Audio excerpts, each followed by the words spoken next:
Lalu saya tanya sama laki-laki ini, kamu ini apa dukun? Dalam hati saya orang yang ngerti seperti itu kan dukun ya. Bukan, saya tahu ini Tuhan yang ngasih tahu saya. Dan Tuhan berkata, tolong wanita itu selamatkan dia. Lalu dia berkata, kamu mau nggak tak doain? Tapi doanya dalam nama Tuhan Yesus. Saya diam sejenak saat itu. Di dalam hati saya berkata bahwa Yesus itu di dalam agama saya dulu, Yesus itu adalah seorang nabi. Dia adalah Nabi Isa kalau di dalam Islam. Tetapi ketika saya berdiam, tiba-tiba hati saya berkata, ya sudah, kamu kan butuh seorang penolong. Ya sudah, saya terus mau didoakan sama laki-laki.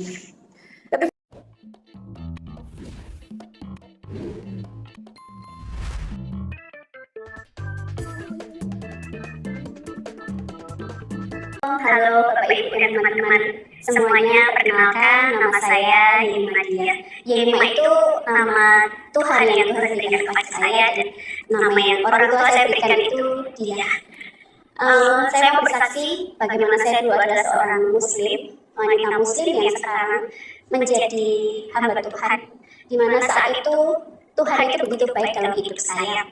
Ketika pertama saya itu menjadi seorang Islam, wanita Islam itu, saya saat itu bekerja di sebuah dealer sepeda motor. Nah, di situ suatu hari saya sedang dalam problem masalah dalam hidup saya.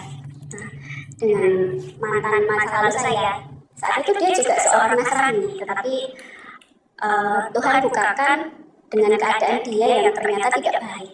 Saya berpacaran 4 tahun. Suatu ketika saya itu menangis, tapi saya tidak sholat. Walaupun saya Islam, cuma saat itu posisinya saya tidak sholat. Saya berkata seperti ini karena hampir 1 bulan adanya itu saya hampir tidak bisa tidur setiap malam.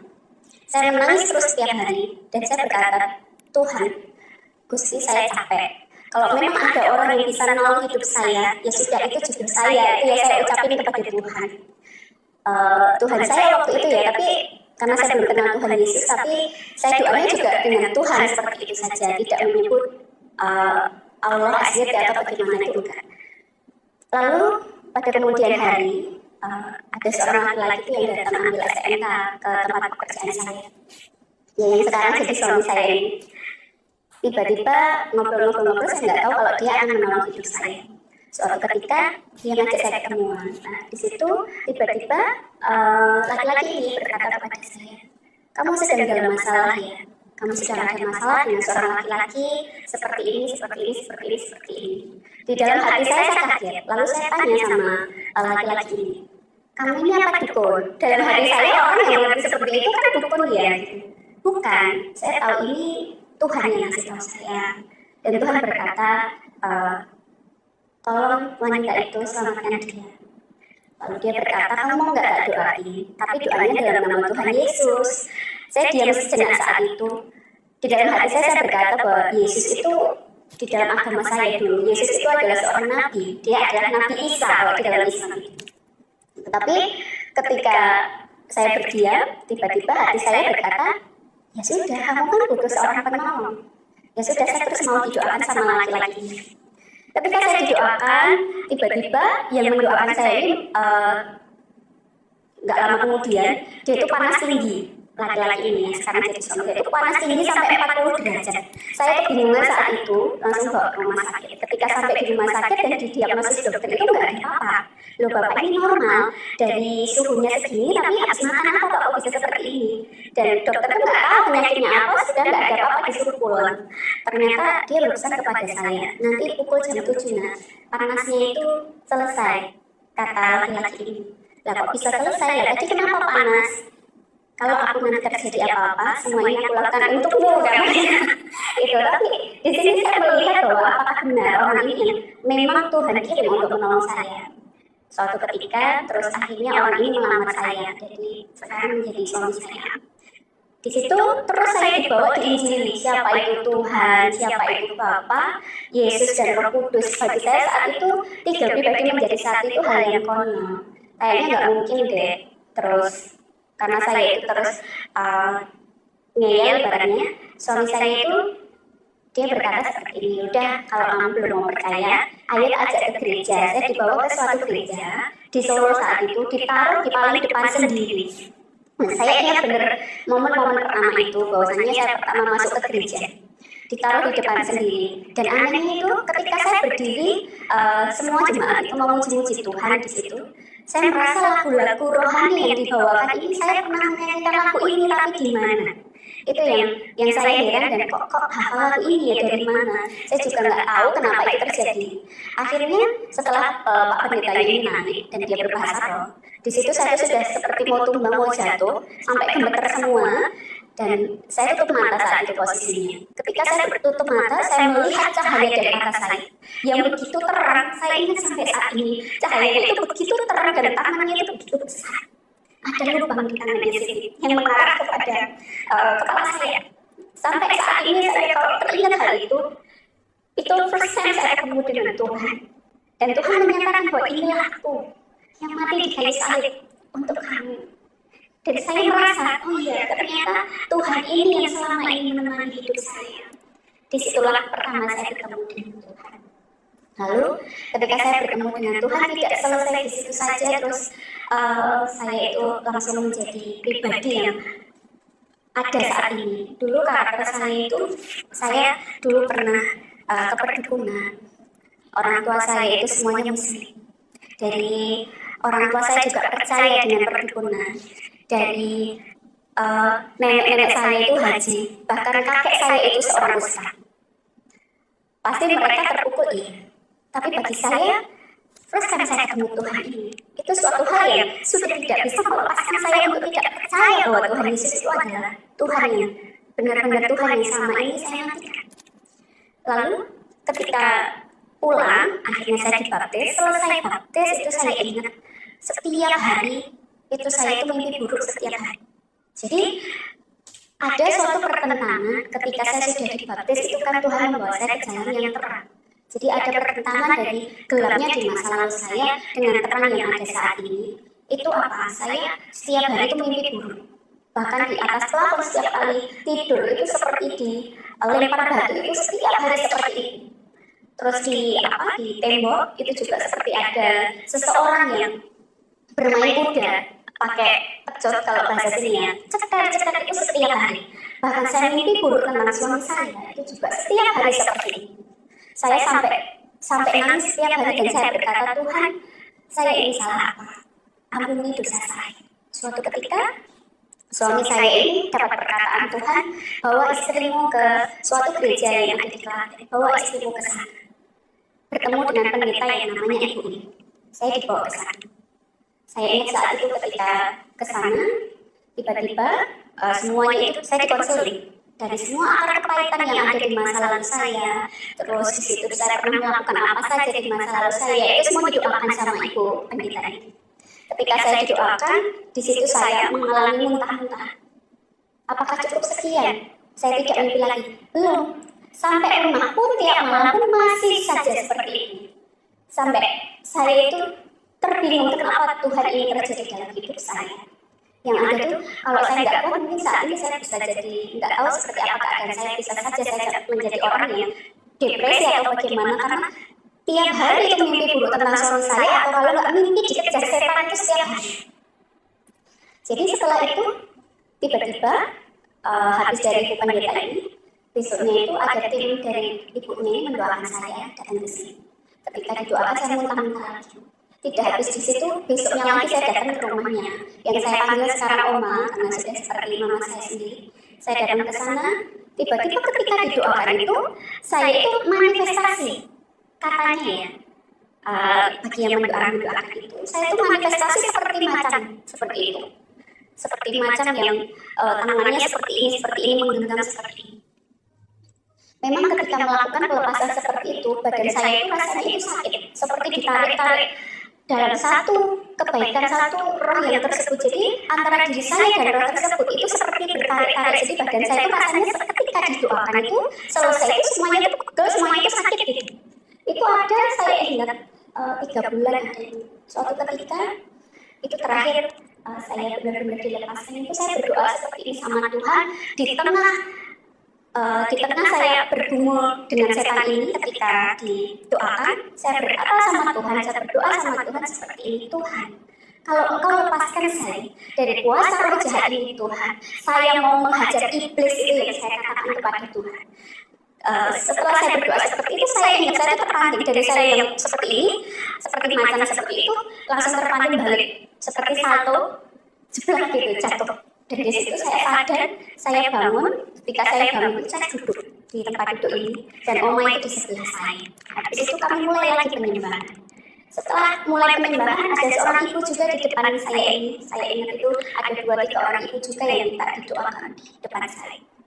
Ketika kami mulai penyembahan, tiba-tiba Tuhan itu perlihatkan kepada saya apa yang terjadi kepada ibu di depan ini. Ada roh di belakangnya, seperti ular itu. Tiba-tiba saya bisa melihat hal itu. Dan saya kaget itu pertama kali. Tuhan, ini apa? Selesai penyembahan, saya tanya sama Oma saya.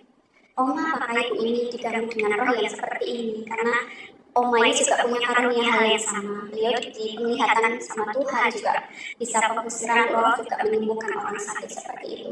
Lalu Oma ini berkata, iya, kamu tahu, apa kamu bisa melihatnya? Tidak tahu, Oma, ini tiba-tiba saya bisa melihat hal itu ketika Tuhan izinkan saya melihat itu. Ketika tadi saya berkata saya mau menghajar iblis, Tuhan juga melakukan hal demikian. Ketika buang air kecil itu yang ada itu keluar sampai area segini besarnya itu semuanya keluar. Dan saya tanya sama Tuhan, Tuhan, apa ini sudah selesai? Nggak ada jawaban dari Tuhan. Saya terus berdoa, Tuhan tolong saya, Tuhan tolong saya. Tetapi yang terjadi adanya adalah saya dihantui perkataan, kamu itu mau mati, kamu itu mau mati, kamu itu mau mati, terus seperti itu. Lalu, tidak sampai di situ, saya belum berani melangkah pelayan. Saya pulang ke Karangdo, hidup saya itu lebih jauh lebih baik daripada hari-hari yang biasanya. Saya sudah nggak pernah mimpi buruk lagi. Saya sudah tidak pernah ada plafon yang lempar-lempar di atas itu. Cuma namanya iblis itu pasti ingin mencobai. Jadi suatu ketika kalau saya itu membuka celah seperti terpancing amarah, setan itu mencobai. Dia itu ingin masuk lagi seperti itu. Jadi ketika dia mulai mengintimidasi. Nah di sini Tuhan itu tiba-tiba ngajarin saya, kamu doa, kamu lepaskan kuasa roh itu, tutup bungkus. Jangan mau dikendalikan lagi oleh kuasa ini. Terus saya tutup bungkus terus. Saya setiap kali cuci piring itu kadang bangun tidur cuci piring. Kalau saya lupa berdoa, bangun tidur langsung cuci piring. Itu mulai seperti itu lagi. Nah, di situ saya lakukan apa? Saya sambil cuci piring dalam nama Tuhan Yesus Kristus. Semua kuasa-kuasa yang membuat saya berpikiran negatif, semua kuasa yang menghalangi pekerjaan Tuhan ini, saya hancurkan, saya patahkan dalam nama Yesus. Seperti itu. Lalu ketika itu sudah selesai, yang roh itu tidak mengganggu lagi, puji Tuhan sekali. Lalu saya ingat saat itu saya tinggal di rumah saya yang satunya, itu di situ saya hamil anak kedua sebenarnya. Cuma saat itu 2 bulan saya mengandung karena waktu itu saya hamil posisinya corona. 2 bulan saya hamil itu didiagnosis dokter itu hamil anggur, jadi tidak bisa berkembang. Ketika hamil tidak bisa berkembang itu kan secara otomatis dia akan gugur. Nah, tidak lama kemudian 2 hari setelah didiagnosis dokter itu saya mengalami pendarahan dan langsung saya dilarikan ke rumah sakit di RSI, Rumah Sakit Islam Klaten. Ketika sampai di Rumah Sakit Islam Klaten, saya itu kesakitan luar biasa, mengalami sakit itu bahkan rasanya itu seperti mau lahir, itu rasanya itu lebih sakit. Sampai sekarang saya ingat bahwa itu rasanya itu begitu sakit sampai saya itu rasanya pengen nungging terus karena saking sakitnya. Nah, saya bertanya kepada Tuhan, Tuhan, tolong ampuni dosa saya. Apakah ada suatu hal yang tidak berkenan di hadapan-Mu? Lalu Tuhan berkata, kamu minta maaf sama suamimu. Itu kata Tuhan. Memang sebelum adanya pendarahan itu 2 hari sebelumnya itu sempat ada terjadi iblis itu mencobai keluarga saya. Jadi saya dengan suami itu bertengkar saat itu. Nah, ketika itu terjadi, Tuhan bilang minta maaf sama suamimu. Lalu saya bilang di dalam ruang IGD, saya minta maaf seperti itu. Lalu saya minta maaf sama suami saya dan dia berkata, ya sudah tidak apa-apa, ayo kita berdoa. Ketika kita berdoa, di situ tiba-tiba selesai berdoa, saya itu kebelet pipis di toilet yang di luar. Di luar itu saya ke toilet, terus saya buang air kecil, keluar darah segini. Lalu saya tanya sama Tuhan, apakah ini sudah selesai? Ternyata belum. Saya masih masuk lagi ke ruang IGD. Dan ketika di ruang IGD itu sakit lagi yang luar biasa. Seperti melintir-melintir, pokoknya seperti mau lahiran aja itu lebih sakit lagi rasanya. Setelah itu dokter susternya bawa saya ke ruang kamar sebelum operasi dan saya sudah pakai baju operasi. Ketika pakai baju operasi sudah pakai baju hijau itu, saya mulus lagi, saya kebelet pipis lagi, lalu saya masuk ke kamar toilet yang di dekat ruang tersebut. Kemudian setelah itu saya masuk ke situ, dan di situ ketika buang air kecil itu yang ada itu keluar sampai area segini besarnya itu semuanya keluar. Dan saya tanya sama Tuhan, Tuhan apakah ini sudah selesai? Nggak ada jawaban dari Tuhan. Saya ingat ketika itu terjadi sampai sekarang itu membuat saya teringat dan tidak bisa lupa. Saya masuk ke ruang operasi. Di situ saya terus berdoa, Tuhan tolong saya, Tuhan tolong saya. Tetapi yang terjadi adanya adalah saya dihantui perkataan, kamu itu mau mati, kamu itu mau mati, kamu itu mau mati, terus seperti itu. Dan saya ingat ternyata ketika dalam keadaan seperti ini, tidak ada seorang pun yang bisa saya andalkan. Suami saya tidak bisa, anak saya tidak bisa, orang tua saya tidak bisa. Hanya Tuhan yang bisa saya andalkan ketika saya dalam keadaan seperti ini, antara hidup dan mati saat itu. Lalu ketika dihantui itu, dimasuk ke ruang operasi, di situ ada dokter anestesi yang mau menyuntik saya di belakang. Sampai dokternya itu bertanya, apakah ibu sedang berdoa? Dan saya berkata, iya dokter, ibu agamanya apa? Saya Kristen. Ya sudah, silakan berdoa, saya suntik ya bu. Setelah disuntik itu, saya berdoa terus sama Tuhan, Tuhan tolong berikan saya kesempatan hidup. Dan terakhir saya berkata kepada Tuhan, kalau Engkau berikan saya kesempatan hidup Tuhan, saya mau melayani Engkau lebih lagi ya Tuhan Yesus. Selesai di situ, dokternya itu langsung masuk. Ketika saya ingat dokternya itu namanya dokter Uki. Dokter Uki itu masuk, nah 5 menit itu nggak ada, dokternya itu langsung keluar. Dan dia berkata, sudah selesai. Ternyata hasilnya itu tinggal darah segini, jadi saya tidak jadi dioperasi. Itu saat itu, hanya 5 menit saja. Setelah itu, saya sampai rumah, saya semakin terpanggil untuk melayani Tuhan sampai saat ini. Nah waktu itu, kalau Tuhan memang mau pakai saya untuk melayani Tuhan, bagaimana saya bisa melayani Engkau Tuhan dengan cara apa? Lalu suatu ketika saya didorong sama Tuhan untuk berpuasa. Saya lakukan itu ketika saya berpuasa. Besoknya Tuhan berkata kepada saya, kamu datangi Ibu Murni. Itu pelayanan pertama saya di daerah sini, di Karangdowo Klaten ini. Seingat saya, yang namanya Ibu Murni ini adalah seorang penjual sayur makanan yang sudah siap saji, makanan matang sayur-sayur itu.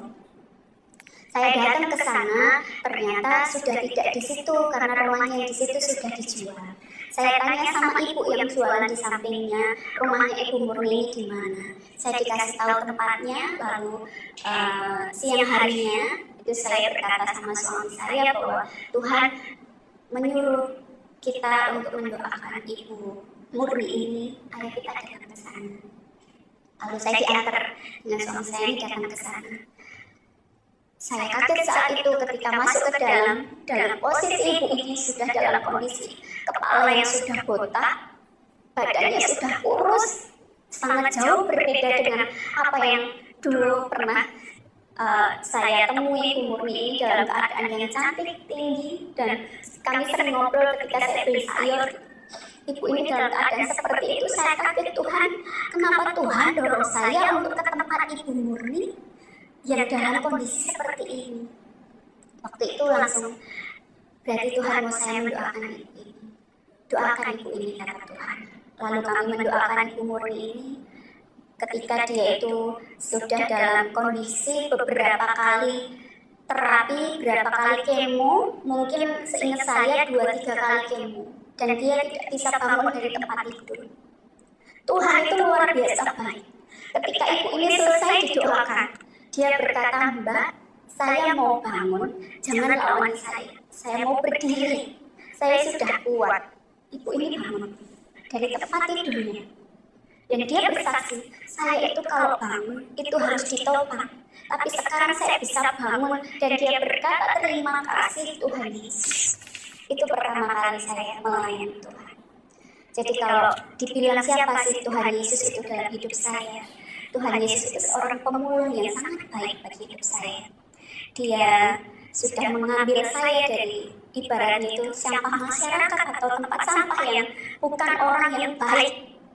Saat ini Tuhan pakai saya.